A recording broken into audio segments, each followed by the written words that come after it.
देखो यार, वेस्ट बंगाल के इलेक्शंस खत्म हो चुके हैं, रिजल्ट्स भी आ चुके हैं। और रिजल्ट जिस प्रकार से आए हैं, जिस हिसाब से सीटें आई हैं, जिस हिसाब से वोटिंग परसेंटेज बढ़ा है, जिस हिसाब से बीजेपी को मैंडेट मिला है, और जिस हिसाब से पॉलिटिक्स हुई है वेस्ट बंगाल के इलेक्शंस में, एक बात तो एकदम समझ में आ चुकी है कि वेस्ट बंगाल की जनता को बहुत दिनों से दबाया गया था। लेकिन जब उनको एक सपोर्ट मिला, जब गवर्नमेंट ने, इलेक्शन कमीशन ने वेस्ट बंगाल लोगों को सपोर्ट दिया कि आप वोटिंग करो, हम आपके लिए हैं, तब जाके वेस्ट बंगाल के लोगों ने दिखाया कि वो हकीकत में चाहते क्या है, वो कितने डरे हुए हैं, या उनको वोटिंग दिया जाने का हक था या नहीं था। क्योंकि इससे पहले जब भी इलेक्शंस हुए हैं, इतनी ज्यादा वोटिंग परसेंटेज नहीं बढ़ी है।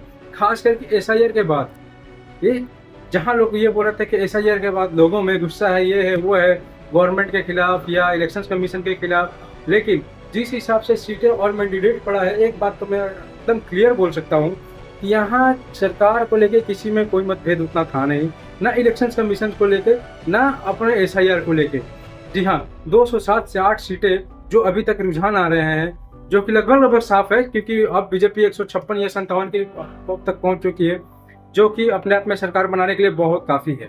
ये बातों से समझ में आता है कि जिस हिसाब से टीएमसी ने राजनीति की है, जिस हिसाब से टीएमसी ने लोगों को डराया, धमकाया या कुछ भी किया हो, जिस हिसाब से उन पर आरोप लग रहे थे कि वो लोगों को धमका रही हैं, जैसे कि कोलकाता में कुछ सीटों पर हुआ जैसे फालता, उसी हिसाब से लोगों को ये सीट मिक्स लगा। उसके बाद ये रिजल्ट देखने के बाद तो पता चल रहा है कि हाँ, ये बातें कहीं ना कहीं सही थी, और कहीं ना कहीं ये लगभग हर एक जगह हो रही थी।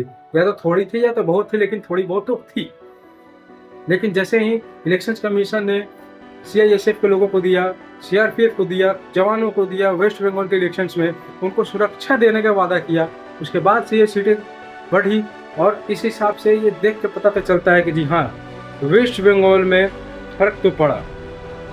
वेस्ट बंगाल में जब डर का माहौल खत्म हुआ, फर्क तो पड़ा।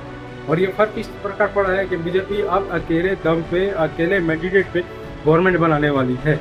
ये बात तो तय हो चुका। अब सीएम कौन होगा, शुभेंदु अधिकारी होंगे, अर्जुन सिंह होंगे, या कोई भी हो, लेकिन फिलहाल तो मैंडेट पूरी की पूरी वेस्ट बंगाल में बीजेपी की ही आई है, और गवर्नमेंट भी वही बनाने जा रही है। लोगों को पॉलिटिक्स में एक चीज को ध्यान रखना पड़ेगा कि जनता को उतना नहीं उकसाना चाहिए, जनता को डराना धमकाना नहीं चाहिए। अगर उसको आप अपने काम द्वारा, नियम कानून द्वारा अगर उसको अपने तरफ खींच सकते हैं, तो वही बहुत ज्यादा है।